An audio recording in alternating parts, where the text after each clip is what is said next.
오늘 말씀의 제목을 한번 세 번만 해볼까요? 시작. 예수님의 중심, 예수님의 중심, 예수님의 중심. 아멘. 예수님은 어려서부터 중심을 바로 잡고 그가 신앙생활을 했습니다. 우리가 생각할 때는 하나님이신 그분이 뭐 구태여 이렇게 어린 시절부터, 그러니까 태중에서부터 시작해서 이렇게 할 필요가 있느냐, 그냥 딱 멋지게 하나님으로 오셔서 모든 역사를 이루고 이렇게 하면 될 텐데라고 생각할 수도 있습니다. 그런데 하나님은 예수님을 보내심에 있어서 정확하게 질서를 지키시고, 예수님이 이 땅에 오신 것이 결국은 우리의 죄의 문제를 해결하시려고 하나님의 뜻 가운데 성령으로 잉태되어서 이 땅에 오셔서 이 땅에서 그 육신의 몸, 다시 말해서 인간 예수의 그 생활을 했다는 겁니다. 이것은 마치 우리가 어떤 권력자가 내가 힘과 능력이 있어서 와서 통치하는 그런 힘의, 자기 권력의 통치가 아닌 정말로 하나님께서 인간을 창조하신 그 목적의 뜻을 쫓아 인간이 이 땅에 태어나서 어떻게 하나님께 영광된 삶을 살아야 되고 어떻게 살아야 될 것을, 하나님 그분도 그 질서를 깨지 않으시고 예수님 그분도 이 땅에 오심에 그 질서를 깨지 않으시며 성령님도 철저하게 그 질서를 깨지 않은 상태에서 우리 가운데 삼위 하나님은 그 질서 가운데 우리 가운데 역사하신 줄 믿으시기 바랍니다. 많은 사람들이 힘을 갖고 능력을 권력을 가지면은 질서를 깨버리고 그 힘과 그 능력을 가지고 정복하고 다스리려고 하죠. 그러나 하나님의 통치는 그렇지 않다는 거예요.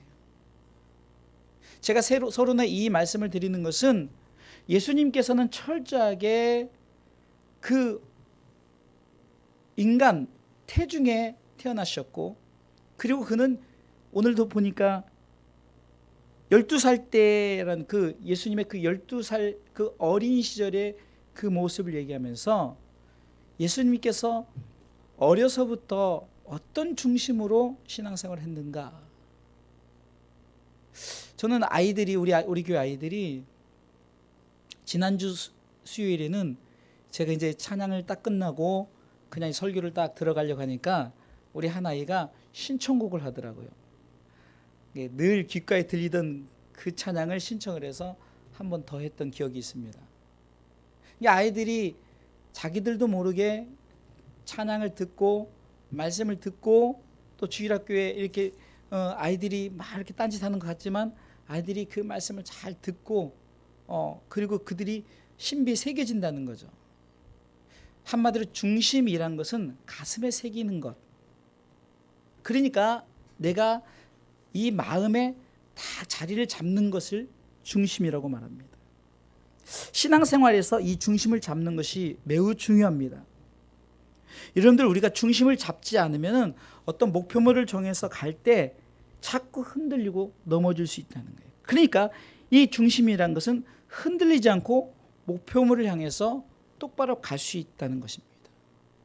여러분들, 중심하면은 아마 오뚜기를 생각할 겁니다. 여러분들 옛날에 그런 그 오뚜기 한번 보셨죠? 이렇게 오뚜기는 그 희한해요. 이렇게 오뚜기를 넘어뜨려는 다시 일어나고, 어느 방향으로 넘어뜨려 다시 일어나고 다시 일어납니다. 왜 그럴까 했더니 그 오뚜기 인형의 이 밑에다 중심을 딱 잡아주게 무게를 줬다는 거예요. 그러니까 그 무게 때문에 아무리 넘어뜨려 그 무게 중심으로 어떤 방향이든 오뚜기는 딱 설 수 있다는 거예요. 바로 이거구나. 이 중심이 이렇게 중요하구나. 중심 때문에 항상 오뚜기가 일어나듯이 우리가 신앙생활을 하면서 중심이 얼마나 중요한가를 오늘 성경은 예수님을 통해서 우리 가운데 말씀하고 있습니다. 특별히 먼저 이 바울의 중심 사상은 뭘까요? 이 바울의 중심. 예수님의 중심을 얘기하기 전에 바울의 중심을 얘기하는 것은, 바울의 중심은 예수를 닮아가는 것, 예수님을 본받는 것, 예수님과 함께하는 것이라는 거예요. 한마디로 바울의 중심, 그 바울의 중심 속에는 오직 예수밖에 없었다는 거예요. 고린도전서 11장 1절에 보니까 내가 그리스도를 본받는 자 된 것 같이 너희도 나를 본받으라. 이 공식을 생각해 보면은 예수님이 있고 바울이 예수님을 닮아가고 바울이 내가 예수님을 닮고 있으니 너희도 나를 좀 닮아가라. 그러면 중심은 어디서부터 시작되었다는 거죠? 바로 예수님으로부터 시작되었다는 겁니다. 사랑하는 성도 여러분, 우리가 신앙생활할 때 우리의 중심이 흐트러지지 않도록 항상 예수를 깊이 생각하십시오. 우리가 예수님을 바라볼 때, 예수님을 중심 삼을 때 우리는 결코 흔들리지 않습니다. 예수님이 우리 가운데 중심된 것은 무엇입니까? 바로 우리 가운데 우리를 구원하시려고 오셨고, 그분이 십자가에 달리신 후 사흘 만에 부활하셨고 승천하시고 다시 오신다 약속하셨어요. 그때는 예수님께서 다시금 우리를 구원하러 오시지 않고 심판주로 오십니다. 예수님이 우리 가운데 어떤 중심으로 우리 가운데 목표를 삼게 하느냐, 그것은 결국은 오직 예수님이 나를 구원하셨고 후에 나를 심판하실 분이다. 그 심판은 우리가 생각할 때는 우리가 심판하니까 무섭지만 결국은 백보자 심판 속에서 우리에게 주는, 그리스도인들에게 주는 심판은 뭡니까? 바로 상급의 심판이에요. 영광의 심판입니다. 말이 심판이지 심판이란 말보다는 상급이요 영광이요 다시금 새롭게 시작되는 삶인 줄 믿으시기 바랍니다. 그러기에 우리가 어려서부터 신앙생활했던 이 예수님의 중심 사상을 통해서 우리가 어떻게 신앙생활할까? 오늘 본문의 말씀을 통해서 예수님의 중심, 이 중심을 바울이 본받았던 것처럼, 바울이 내가 예수 그리스도를 본받았던 것처럼 너희도 나를 본받았던 것처럼 우리가 예수님을 통해서 우리 모두가 본받는, 예수님의 중심을 본받는 우리 그리스도인들 되시길 주님의 이름으로 축원합니다. 첫 번째는 성전 중심이었다는 거죠. 오늘 본문에 보니까 전체적으로 여러분들 이렇게 읽어보면 예수님이 성전 중심의 어린 신앙의 어린 유아기 때 신앙생활했음을 우리가 알 수 있습니다. 41절을 다 같이 읽어볼까요? 읽습니다. 그 부모가 해마다 유월절을 당하면 예루살렘으로 가더니. 아멘. 예루살렘은 성전을 대표합니다. 여러분들, 이 예수님의 중심 속에는 교회 중심이었다는 거죠.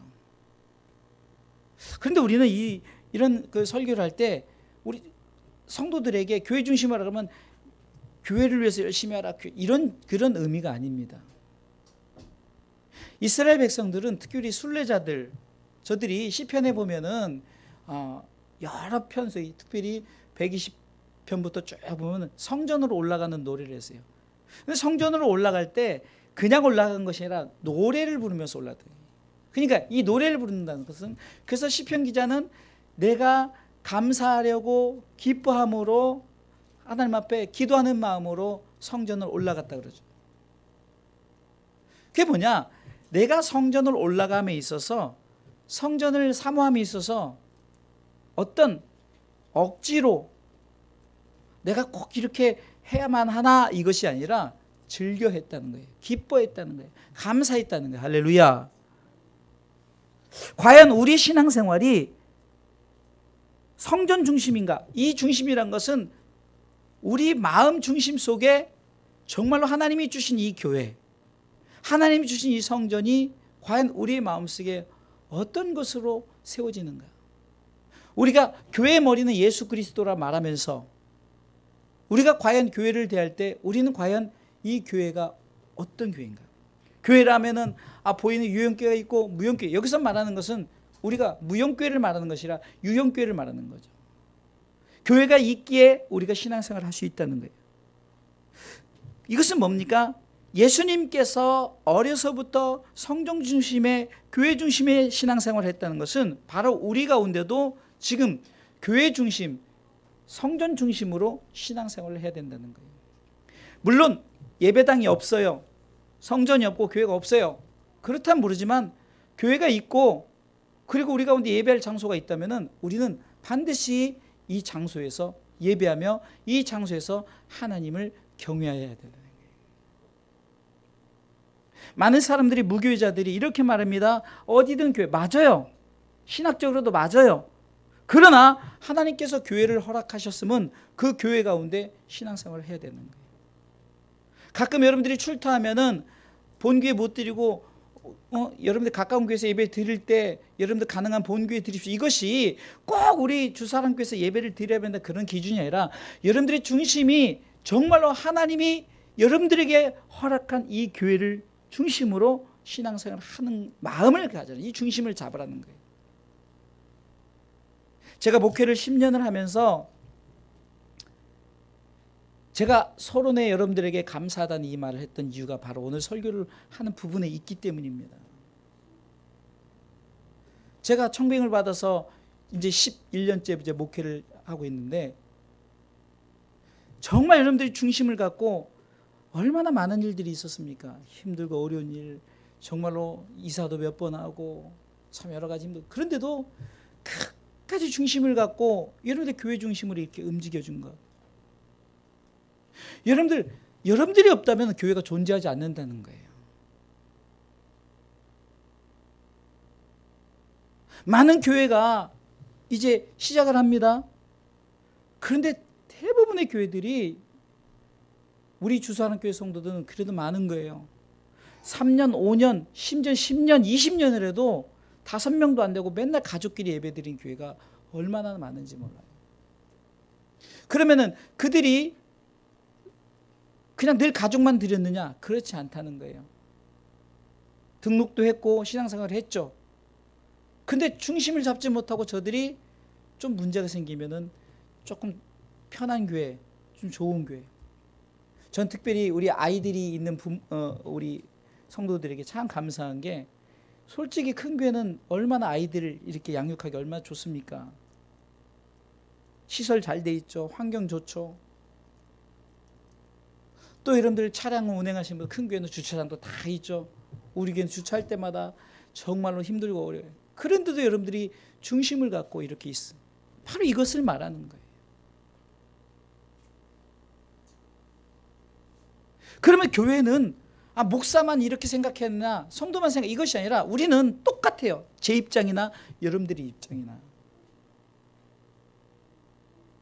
교회 중심이란 것은 내 마음의 중심이 교회에 있기 때문에 좀 어떤 상황이 나를 힘들고 어렵게 한다 할지라도 중심을 잡아서 끝까지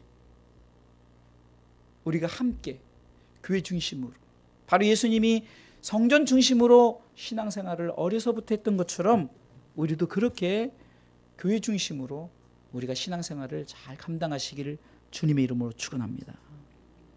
초대교회 성도들 보세요. 처음에 초대교회가 어떻게 시작됐습니까? 마가의 다락방에서 시작됐죠. 그 다락방에서 시작된 교회가 저들이 똘똘 뭉쳐서 이제는 이제 공동체 생활을 하자 하면서 세운 게 바로 교회입니다. 그 사도행전 2장에 보면 이제 교회 시작이 이렇게 하면서 서로 떡을 떼며 이것은 바로 이제는 법 아래 어떤 예배의 어떤 그 순서를 정해놓고 중심 속에서 교회가 이렇게 하자라고 정해놓고 교회가 시작되었다는 거예요. 처음 한 사람 한 사람은 에클레시아, 교회라는 의미가 에클레시아. 내가 정말로 하나님 앞에 예배자로 한 사람 한 사람이 세워졌지만 그러나 그 한 사람 한 사람들이 모여서 집합체를 이루고 공동체를 이루어서 어쩌면은 여러 교회가 연합한 것. 여러분 한 사람 한 사람이 교회라다면 지금 여러 교회가 연합해서 하나님 앞에 예배하는 이 예배, 이 공동체. 전도서 4장 12절을 보면은 한 사람보다 낫고 한 사람이 한 사람보다 낫고 세 사람이 두 사람보다 낫고 그러니까 많을수록 낫다는 건 뭐니까 서로 연합할 때를 얘기하는 거예요. 많은데 연합하지 않고 서로 뿔뿔이 흩어진다면.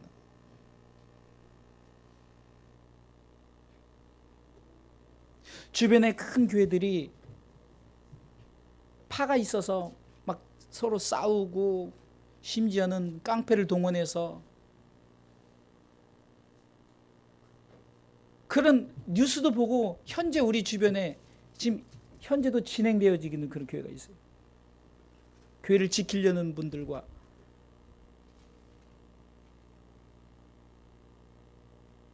교회를 무너뜨리려는 두 무리가 각자는 다 지킨다고 말하지만 저는 그런 교회를 생각할 때 우리 주소하는 교회는 얼마나 평안합니까?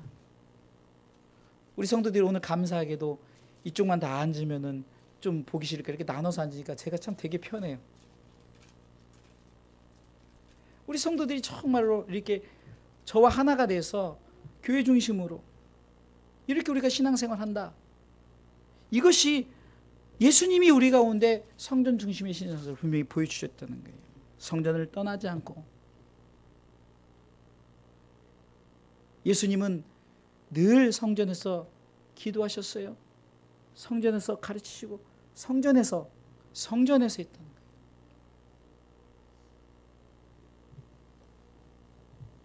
역사적으로 교회가 무너졌을 때 기독교가 무너졌습니다. 여러분들 역사적으로 보세요. 교회들이 세워질 때는 기독교가 강성했죠. 근데 점점 교회가 무너지기 시작합니다. 영국의 교회들이 그 엄청난 그 큰 교회 예배드릴 성도가 없어서 지난번에도 영상을 통해서 봤는데 그 엄청난 교회가 예배드릴 성도가 없으니까 규모가 보통 큰 게 엄청 커요. 지금 우리 교회 뭐 몇십 배는 될 거예요.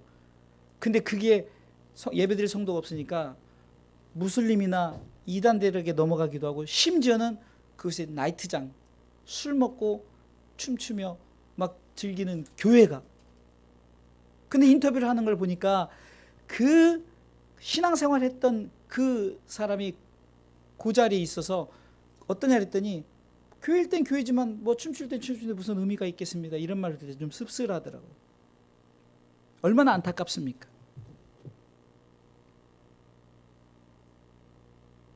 우리 교회가 문을 닫고 여기에 술집이 생긴다고 생각하십시오. 뭐 술집이면 술집 뭐 금방 괜찮겠죠. 그러나 우리가 교회를 지켜야 될 이유 중에 하나가 교회는 교회로서 교회 사명을 감당하기 때문에 교회가 무너지면은 기독교가 무너진다는 사실을 기억하십시오. 교회가 무너지면은 그리스도인들이 존재론적 가치가 점점 떨어진다고 생각하십시오. 그러게 우리는 교회를 지켜야 됩니다. 그러게 우리는 교회의 중심을 갖고 신앙생활을 해야 됩니다. 다시 한번 우리 성도들이 감사하면서 다시 한번 여러분들에게 우리가 새 각오를 해야 될 것은 끝까지 교회 중심이라는 것은 내 마음이 교회에 있다는 거죠. 지진이 일어났다 그러면은 교회는 괜찮은가? 이런 마음을 가질 정도는 돼야 된다는 거예요. 자기 집만 생각하고 교회 생각은 안 한다. 교회가 지금 어려움을 당하는데 하나도 관심이 없다. 저는 이렇게 우리 교회 나가신 분들을 생각해 볼 때 이 생각은 가끔 들어요. 하필이면 굉장히 어려울 때 나간다는 거예요. 정말 힘들고 어려울 때 그게 참 마음이 아파요. 조금 나아지면 아니면은 최소한 그 이 위기 동안은 좀 함께하다 이것이 아니라 그냥 쏙 빠져나가요. 이럴 때 물론 그들도 나도 여기서 예배 드리니까 교회 중심이다 그러지만 그 중심을 말하는 게 아니라는 거예요. 하나님이 우리에게 주신 교회가 진정한 교회가 바로 내가 어떻게 중심을 갖고 신앙생활 하느냐에 따라서 교회가 교회 된다는 거죠. 전에도 말씀드렸지만 주사랑 교회를 위해서 옆에 교회들이 절대 기도해 주지 않는다니까요. 우리 교회 문 닫는데 눈 하나 깠다가 나고 오히려 더 좋아할 수도 있어요. 그럼 우리 교회는 누가 지켜야 됩니까? 우리가 지켜야죠. 우리가 있어야 된다는 거예요. 여러분들 한 사람 한 사람이 빠져나가면은 더 이상 교회가 존재론적 가치로도 없어지고 이곳이 주사랑교회. 많은 사람들이 그러죠. 우리 교회 많은 사람들이 거쳐갖고 그들이 신앙생활 안 하는 게 아니라 다 열심히 하고 있어요. 전혀 문제되진 않아요. 그걸 볼 때.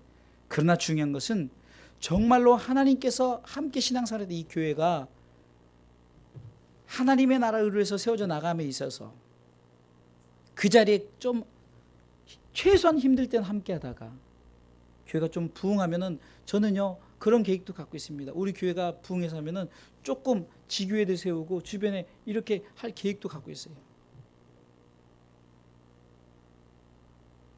그만큼 어떤 이제는 숫자적인 것보다 교회가 운영되어질 수 있고 환경되어질 수 있다면 얼마든지 지교회를 세워서 그 같이 영향력 있게 꼭 주사랑교회 이름 안 해도 돼요. 그냥 어떤 이름으로 하든 무슨 상관이 있겠어요.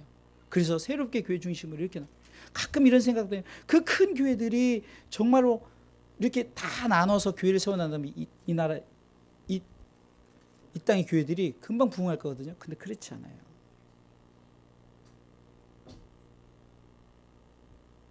세상도 마찬가지죠.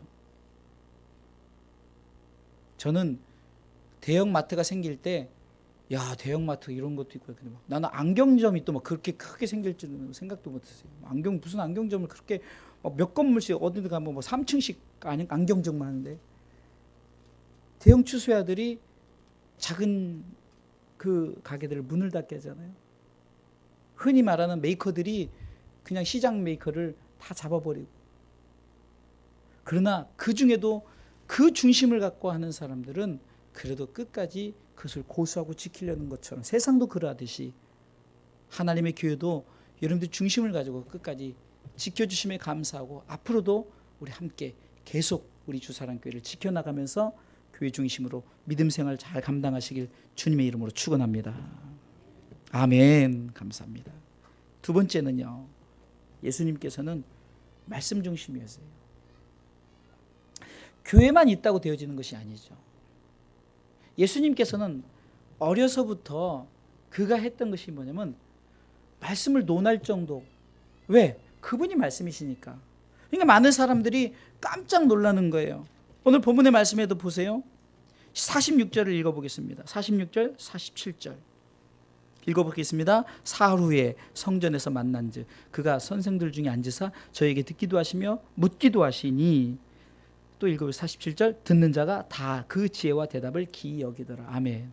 말씀에 대해서 듣기도 하고 묻기도 하고 그 말씀에 대해서 서로 논하는 12살 아이가 이럴 때는 바로 하나님이신 그분이에요. 말씀이신 그분이라는 거예요. 많은 사람들이 기이 여기며 놀랐다는 것은 단순히 어린애가 이 정도 이게 아니라는 거예요. 말씀의 깨달음에 그 말씀을 통해서 막 사로잡힘에 저들이 감동받았고 그것에 대해서 야 정말로 그 말씀이 이렇구나라고 깨달아지는 거죠. 마치 그냥 아이들이 뭐 하면은 애가 이런 걸 하네 이런 놀람이 아니라는 거죠. 그만큼 예수님은 성전에서 말씀 중심이에요. 성전이 외적인 신앙생활이다라면 내적 신앙생활은 반드시 우리 가운데 말씀이 있어야 됩니다. 할렐루야. 수많은 말씀들이 있어요. 근데 이 말씀 속에서는 우리가 히브리서 4장 12절에도 하나님의 말씀은 살아있고 운동력이 있어 좌우의 날선 어떤 검보다 예리하여 우리 혼과 영과 및 골수 관절을 쪼개기까지 하며 그 마음과 생각을 감찰한다고 그러는데 우리가 그냥 이론적으로 하나님의 말씀이 이렇다는 것이 아니라 하나님의 말씀은 경험되어져야 되는 거예요. 하나님의 말씀은 나로 하여금 고백되어진다는 거예요. 바로 예수님이 말씀이 경험되어지고 말씀이 고백되어지고 말씀에 대해서 서로 나누시죠. 말씀이 이렇습니다. 요한 1서 1장 1절에 보면 이 말씀, 이 태초에 있는 이 생명의 말씀에서 내가 눈으로 보고 듣고 직접 손으로 만진 바라로 이렇게 말하는 거예요. 이것은 경험을 얘기하는 거죠.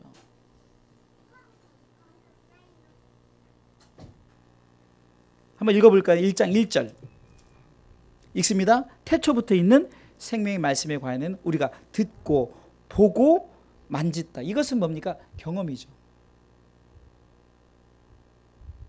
우리 성도들이 그냥 교회에 와서 예배를 드리는, 우리가 이렇게 하나님 앞에 예배를 드리는 것이 그냥 멍하고 있는 것이 아니라 바로 듣고 보고 만지는 경험.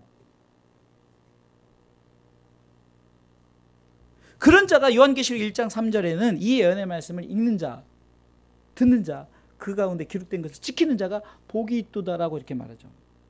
이 말은 뭡니까? 하나님의 말씀을 내가 경험하고 그 말씀 가운데 내가 살아가는. 그러면 여러분들 이 말씀을, 성경의 이 66권의 말씀을 생각해 볼 때 정말 여러분들이 이 너무 많은 말씀, 때로는 뭐 족보에 대한 말씀도 있고, 때로는 벌써 우리가 생각하기는 뭐 아가서 같은 경우는 뭐 유방도 나오고 뭐 이렇게 우리가 이런 것을 어떤 그릇이 아니라 이 말씀은 하나예요. 누구에 관한 얘기라고? 예수님에 관한 얘기란 말이에요. 그러면 예수님이 관한 얘기는 뭐냐는 거예요. 예수님이 우리가 범죄했기 때문에 우리를 위해서, 우리를 구원하시고 우리의 죄를, 그 문제를 해결하시고자 이 땅에 오셨고, 인카네이션, 성육신하셨어요. 오셨고 십자가에 달리셨고 사흘 만에 부활하셨고 승천하시고 다시 오시겠다는 약속이 예수님. 이 예수님에 대한 얘기를 풀어서 신구약이 말하는 것뿐이지. 그러면 여기서 복이 있다는 이 복은 뭡니까? 바로 하나님 나라의 복을 우리는 이미 받은 자들이에요.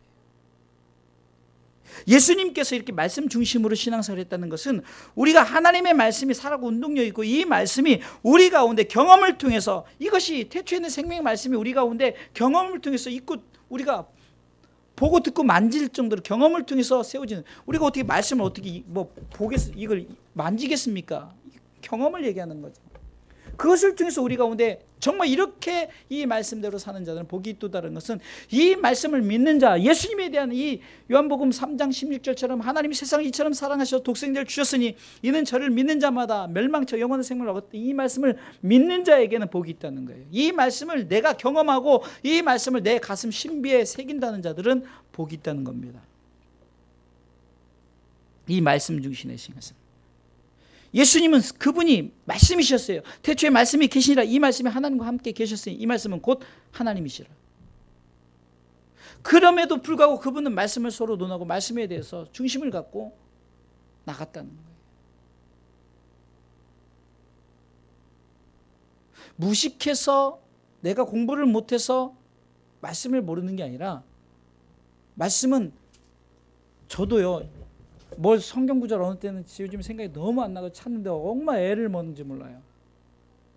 막 어디 생각 안 하면 계속 이제 이렇게 막 보면 이제 내가 이렇게 체크한 것들이 있으니까 보이지 않는 걸 막 찾아요. 어디 있긴 있는데 분명히 막 찾게 돼. 모른다고 해서 문제되는 것이 아니라 그 말씀은 내가 몰라도 그 정확하게 거기에 있어요. 중요한 것은 그 말씀을 내가 믿고 그 말씀의 성경 구절을 모른다고요? 틀린다고 그 문제되지 않아요. 중요한 것은 그 하나님의 말씀, 생명의 말씀, 복의 말씀에 대해서 우리가 그것을 경험하고 분명히 믿고 확신하는 자가 복이 있다는 거죠. 만약에 그것을 외우고 그것을 이렇게 한다 그러면 그 이스라엘 백성처럼, 그러면요 옛날 다시 그 천주교 때처럼 말씀을 가진 자들만 그걸 가지고 좌지우지하게 해요. 만인 제사장에서 우리는 누구나 말씀을 볼 수 있고 말씀을 나눌 수 있고, 말씀에 대해서 중요한 것은 말씀이 우리 가운데 외워지고 암송되고 이것도 더 중요해. 그러나 그것보다 더 중요한 것은 그 말씀을 내 가슴 신비에 새기고 그 말씀을 가슴 신비 중심을 잡고 살아간다는 거예요. 할렐루야. 성전 중심이 외적인 거라면 내적인 것은 오직 말씀, 그 말씀 뭡니까? 예수님에 대한 말씀이에요. 그 말씀을 가슴 신비에 새기고 믿음으로 신앙생활 하시길 주님의 이름으로 축원합니다. 세 번째는 예배 중심이었다는 거예요. 예배 중심.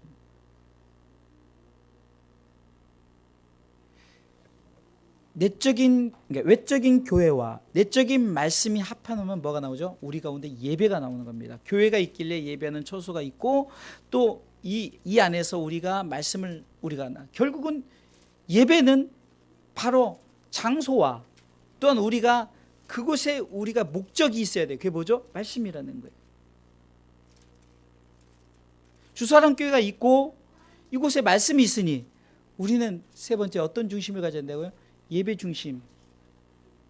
예배란 것은 바로 하나님과의 언약된 백성들이, 시편 50편 5절에 보면 내 앞에 성도들을 모으라, 나와 제사로 약속된 자들, 언약된 자들이라고 말하는 거예요. 우리는 하나님께 예배하기로 약속이 되어 있어요.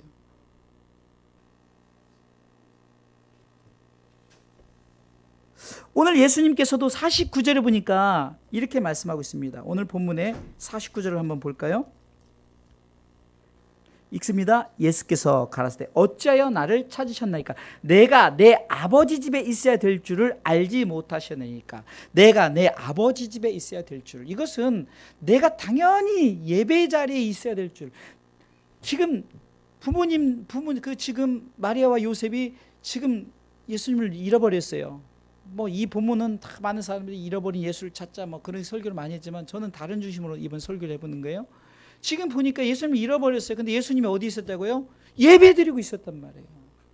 당연히 내가 예배 드리고 있어야 되는 것을 왜 당신들이 모릅니까? 라는 거예요. 그렇게 나를 어려서부터 성전 중심으로 말씀 중심으로 세웠다면 당연히 나는 예배자로 세워지지 않겠느냐 이겁니다. 여러분들이 교회를 다니고 말씀을 들으면 여러분들이 예배자라는 거야. 할렐루야. 반드시 나는 예배자라는. 저는 오늘도 찬양 나는 하나님을 예배한 예배자입니다. 주를 위한 이곳에 예배하는 자가 없지만 주님 나 예배자 있지 않습니까? 저는 오늘 정말 스스로 찬양을 하면서도 저 스스로 은혜를 받는 게 뭐냐, 숫자가 중요하고 뭐 밴드가 없어서 중요한 게 아니라 내가 오늘도 예배자로 세워지고 내가 오늘도 기타를 치면서 목사는 기타를 치면 안 된다는 법칙이 없어요.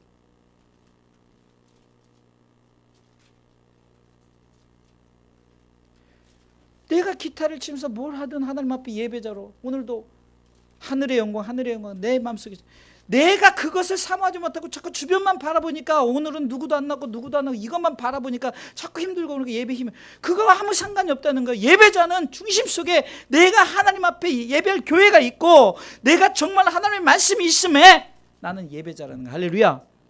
주사는 교회가 있고 말씀이 이곳에 있음에 우리는 예배자로 세워진다는 거예요.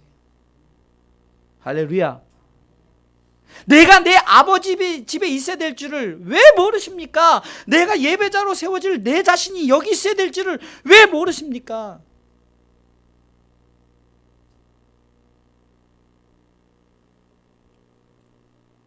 주님은 우리 예배를 보실 때 우리 한 사람 한 사람이 로마서 12장 1절의 말씀처럼 내가 거룩한 산제사로 하나님이 기뻐 받으신 거룩한 산제사로 드리느냐, 여기서는 1인칭입니다. 1인칭 3인칭이 아니란 말이에요. 나입니다. 나. 읽어보겠습니다. 그러므로 형제들아 내가 하나님의 모든 자비하심으로 너희를 권하니 너희 몸을 하나님이 기뻐하신 거룩한 산제사로 드리라. 이는 너희의 드릴 영적 예배니라. 이 말씀 속에 나 한 사람이 드릴 거룩한 산제사를 말하는 거예요. 이럴 때 교회가 나 자신이 에클레시아 교회란 말이에요. 교회.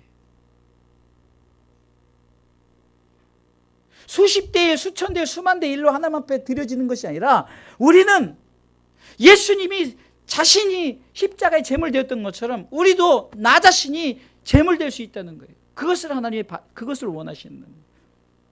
내가 이렇게 항상 예배 드려야 될 줄을 왜 당신은 모르십니까? 부모님들에게 말하는 거예요.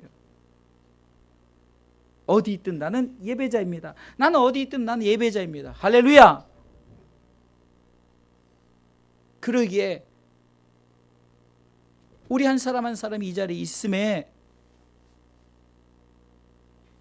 예배를 드리는 건물이 있고 말씀이 있음에 예배자가 있다면 삼박자가 딱 맞는 거 아니겠어요? 그렇죠? 건물이 있고 말씀이 있음에 내가 예배자가 있고, 건물도 있고 말씀이 있는데 예배자가 없으면 아무 의미가 없죠.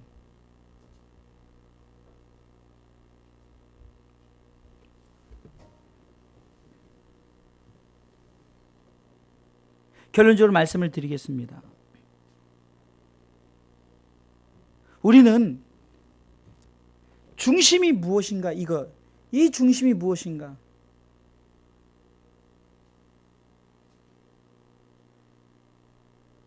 우리가 흔히 교회 중심, 목회자 중심, 뭐 하나님 중심 이러면은 뭐 그냥 그렇게 생각하지 마시고 정말로 내 중심을 어떻게 가져야 될 것인가.